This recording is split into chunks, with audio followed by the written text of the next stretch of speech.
Hey folks, welcome back. My, would you look at the time? It's about time for me to check the time.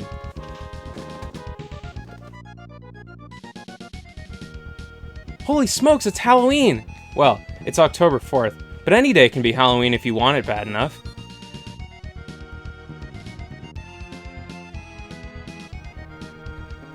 Anything to help forget. Resident Evil, a series so nice you'll want to talk about it twice, or 3 times, or 4 times, or maybe even more than that. Yeah, that's right, this is my 4th video, the 3rd in which I have talked about Resident Evil, and the only reason I didn't talk about Resident Evil in the other one is because it had no mention of video games in it, God bless. Now I know what you're thinking. Ben, why do you talk about Resident Evil so much? Because I like it, okay? God. Why don't you back off? Make your own YouTube video instead of sitting there being an asshole. Yes, if you couldn't tell, me and Resident Evil are married to each other. I love the whole Resident Evil series. Except for the movie, or the other movie, or the other movie, or the 6th game, or the 3DS game, or that one PS2 game, or the other movie, or the other— Yeah, much like our beloved Silent Hill, Resident Evil has had its fair share of hiccups over the years. And although the magic of Resident Evil has come back in the past few years with Resident Evil 7 Biohazard, or Biohazard Resident Evil 7, or whatever that game's called, there was a pretty long period of time where people thought the franchise was about as dead as Silent Hill. Although Resident Evil 5 has its fans, 4 was generally considered by a lot of people to be the last good game in the franchise. And holy shit, man, people like this one. Now there's lots and lots of reasons to love Resident Evil 4, but I think it's worth noting that it was directed by the man who is very likely most closely associated with Resident Evil as a series, Shinji Mikami. Let me break it down for you. Metal Gear, Hideo Kojima. Shigeru Miyamoto, Legend of Zelda. Archduke Franz Ferdinand, World War I. And Shinji Mikami, Resident Evil. You get it? Do I need to make this more clear for you, dummy? Considering Shinji Mikami is known as, like, Daddy Resident Evil, it would probably come as a surprise to a lot of people to find out that he only directed 2 of the games in the franchise, the first one and the 4th one. After Resident Evil 4, he said bye-bye Resident Evil and he went off to do other stuff. And there's nothing wrong with that. Sometimes you get tired. Shinji Mikami said, I'm sleepy now, I want to go make God Hand. And then eventually he left Capcom entirely. Now look, I'm not one to use the scientific method, but here's my thesis. If Shinji equals no, Resident Evil equals bad. Now the thing is, fans of the old Resident Evil format had 5 games and a remake to go crazy with, but it felt like Resident Evil 4 was all we were gonna get, so drink it up kids, hope you like playing one game for the rest of your life. But lucky for us, these days when complications happen with an intellectual property, usually the developers just leave and form their own companies, and then they create spiritual successors, which always works out in the end. So after Shinji left Capcom, he went on to found Tango Gameworks in 2010. The studio officially announced their first game, The Evil Within, in 2013, to be released the following year. Shinji Mikami basically said that he wanted The Evil Within to be a return to old traditions of horror games. Specifically, he wanted to put limitations on the player like Resident Evil did. So there it was! 8 years later, the guy who made our favorite game was announcing a spiritual successor. We were all so excited! Or I mean, I assume other people were excited, I didn't care. I didn't even know who Shinji Mikami was in 2013. But then in October of 2014, Tango Gameworks' first ever game, The Evil Within, was released. Published by Bethesda, everyone's favorite. Shinji fans far and wide made their way to their local store to grab a copy, and then they went home and played it, and after playing it, they all reached a resounding consensus. That could have been worse. So what's the story, Morning Glory? Get it? Morning? 'Cause it's Halloween! The plot follows our very projectable, rugged, emotionless, non-specifically Latino protagonist, Sebastian Castellanos, a detective for the Crimson City Police Department, which I can't imagine has a very high crime rate, given that nobody lives there. Crimson City? Well, that's not very scary. Sebastian and his buddy Joseph, along with another cop who's played by the chick from Dexter, are out doing cop stuff when they're told about a brutal scene over at a mental hospital, because of course it takes place at a mental hospital. Ain't that kind of weird? She was in that movie and that was also in a mental hospital. Oh, no, wait. They're in a fire department in that one. Never mind. Whatever, that movie stinks anyway, because it didn't prove my point. So anyway, Sebastian, Joseph, and Kidman.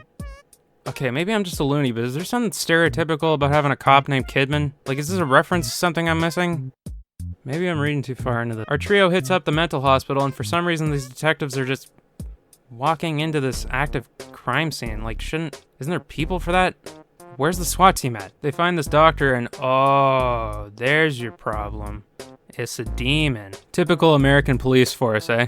Not even trained to handle demons. So Michael Fassbender over here sneaks up on Sebastian, and he finds himself tied upside down in the back room of a Valley village. Whoa. Whoa. Whoa. Whoa. He manages to limp his way to freedom despite getting chainsawed in the leg, and then the game teaches you, hey, probably in your best interest to sneak around and hide from that big scary chainsaw guy. After escaping the hospital, Sebi, Dexter's sister, the doctor they found earlier, and this little pale dude in a life jacket make an escape in an ambulance as Crimson City slowly turns into Windsor, Ontario. And oh, it was the hooded guy all along who destroyed the city. It was Jackie Earle Haley. That's not a joke. This guy is voiced by Rorschach. What the fuck? Off a cliff the ambulance goes, and that's the end of chapter 1. Golly, I haven't seen such an eventful first act since Watergate? I don't even get that. So after that, Sebastian wakes up in a spooky hospital kind of place, bugs on the wall. And this creepy nurse is like, I shan't say. It would seem that you have gotten yourself in a bad situation. Ambulance? What ambulance? Like, bitch, can you form one sentence without being vague, please? I've been hospitalized.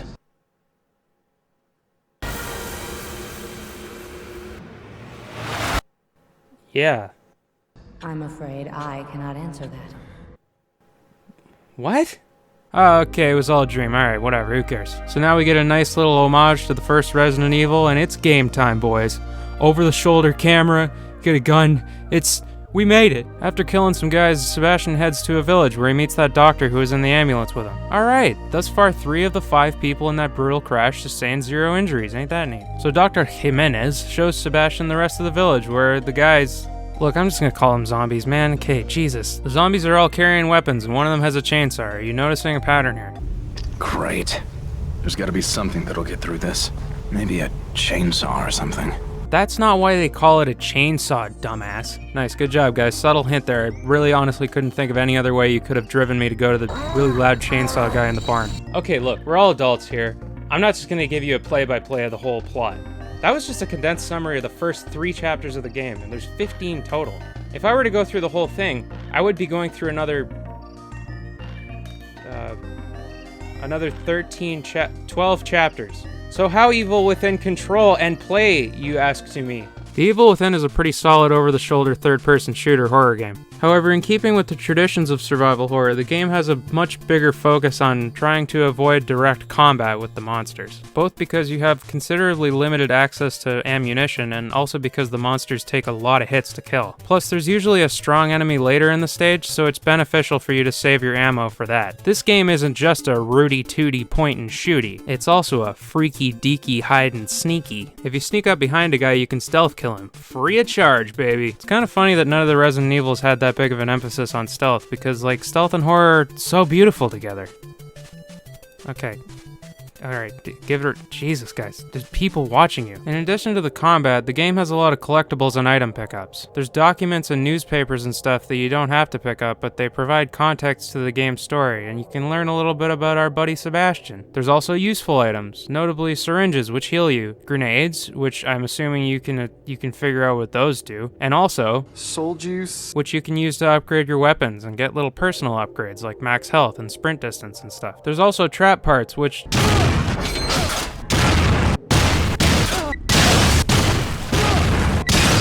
There are so many godforsaken fucking traps in this game. Like, yeah, basically you get this weird crossbow thing early on, and to make bolts for it, you have to disarm these booby traps. And because that's the main way of upgrading your crossbow, there's like 1,000 traps in every level. I feel like I have to play this game sneaking through every level at an agonizing speed because I'm so afraid of setting off a bomb or a tripwire or something. Like, I get that you use it to make ammo for this one weapon, but I think it would have been a lot better if they just put item pickups for the crossbow bolts around, but like only one at a time. Because that way they could keep the booby traps, but make it so that when you disarm one, you get like 6 or 7 pieces to make crossbow bolts. And then the traps could be a little bit more difficult or time consuming to disarm because they would be few and far in between. Because I mean, like in the actual game, to disarm the traps, you hold A, or you press A, or you wait for the spinny thing to go around. And when I say they're everywhere, I mean these things are everywhere. Please stop! I don't want to see my friend Sebastian blown to pieces anymore, man. He's cool, I like him. The Evil Within stands on its own as a game, even if it takes a lot from its grandpa Resident Evil 4. But despite that, I do think that it's fair to compare the two to each other, because this game is clearly intended as a spiritual successor to Resident Evil 4. I mean, let's be real here. Over the shoulder, cop, chainsaw. Let's live in the real world here. When I was a kid and I saw a chainsaw, I thought, that's not scary, that's just for cutting down trees. But then I saw Resident Evil 4 and I was like, oh no. That's not for trees, that's for head removal. Alright, I know what you're thinking. Really? You're citing the chainsaw guys as a reason for Resident Evil 4 being better? They're just an enemy, who cares? Not just an enemy, what the fuck are you talking about? The chainsaw guy is like the most iconic symbol of this entire game. Everybody knows about the chainsaw guy. He's the only character sharing the limelight with the main character on the box art. Hell, in the Japanese and European box art, he's the only person there. Like, they even made these stupid dumbass controllers. You're gonna tell me this isn't a promotional gimmick? You can't use this, it doesn't even function as a chainsaw. The chainsaw guy in Resident Evil 4 is so cool, and the way they debut him is brilliant. When Leon first gets to the village, there's a cutscene where he hides in this house, and all the villagers form a mob, and one of them has a bag over his head and a chainsaw. Great! Like, having this chainsaw guy being so hyped up, you probably think he's gonna be a boss or something, but nope, they just drop him on you. Like, the logo hasn't even been on the screen yet. And I mean, yeah, obviously this guy is more dangerous than the other villagers, like, he's got a chainsaw. But they don't indicate to you that he's any stronger than them, but holy shit, he is. This guy takes like 20 bullets, and if he gets up close to you, he kills you in one hit. You'd be stupid to try and fight this guy early on. Do you understand how important that chainsaw guy is?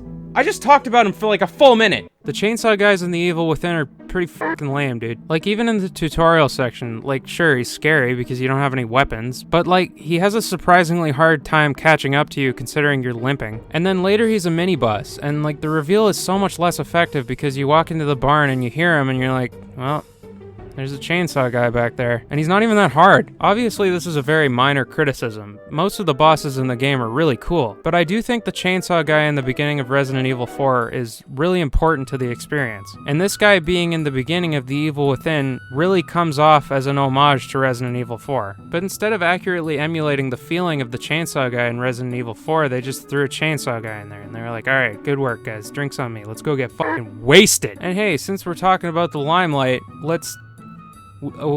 I don't know how to segue this. Leon Scott Kennedy, the coolest guy in the world. I'm telling you, man, back in 2005, everybody wanted this guy to impregnate them. And can you blame them? What's not to love? He's an emotionless, edgy cop, he's got a bowl cut, he's just constantly dropping puns and stupid one-liners at the worst possible times. Where's everyone going? Bingo? No thanks, bro. No way, Leon. Way? I've sent my right hand to dispose of you.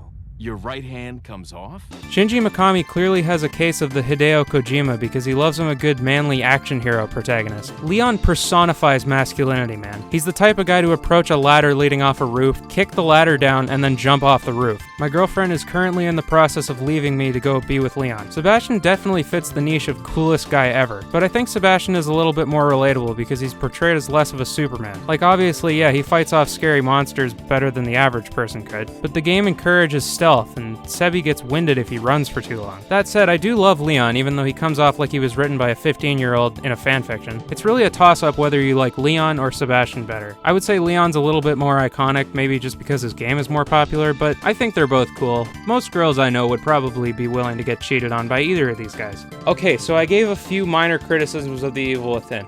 Therefore, that must mean that I hate this game, and I want everybody who likes it to be killed in public. But I actually think that there's a lot of things that The Evil Within does better than Resident Evil 4, and I'm gonna tell you about it. Let's go, boys. It's time to piss off some 30 to 35-year-olds.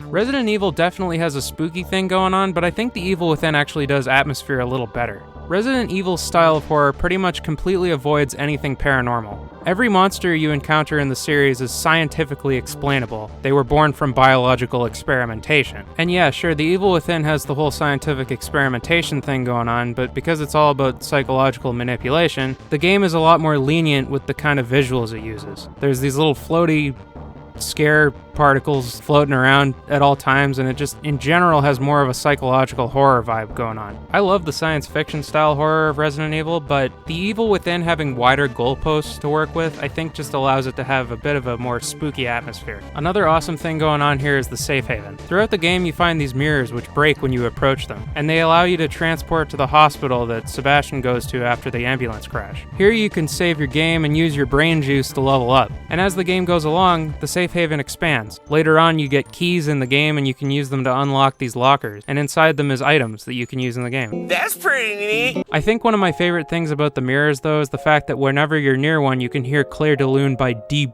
Bussy. I know it's kind of cliched and hackneyed, hackneyed, get it, to play classical music in a horror setting, but I think it's cool in this circumstance because not only is it a good-ass tune, it also conditions you to feel relieved whenever you hear it. Plus, anytime you hear anything that sounds vaguely like Claire de Lune, you're like, could there be a mirror here? But there's not. You're just a fucking idiot. But what is the best thing about The Evil Within, you may ask?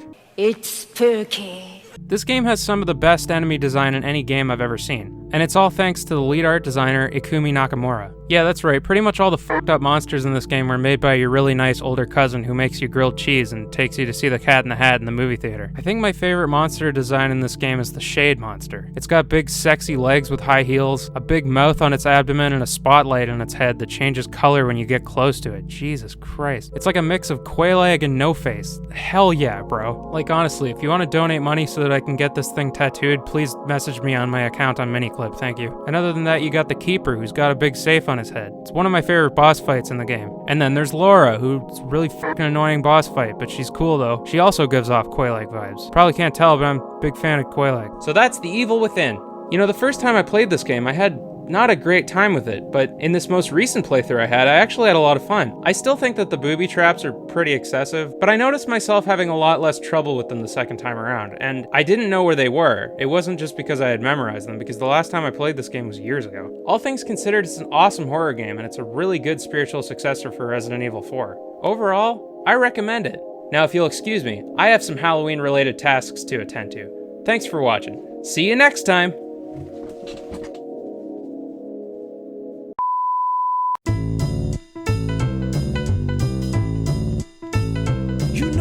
Fighting freak Knuckles, and we're at Pumpkin Hill. You ready?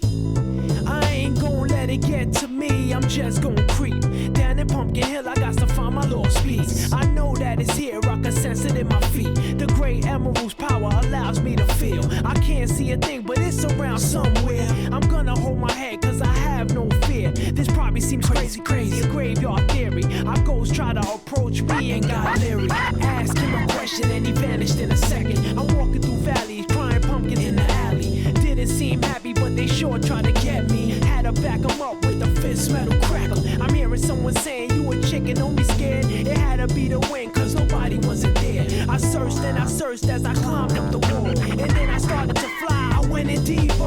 Let it get to me, I'm just going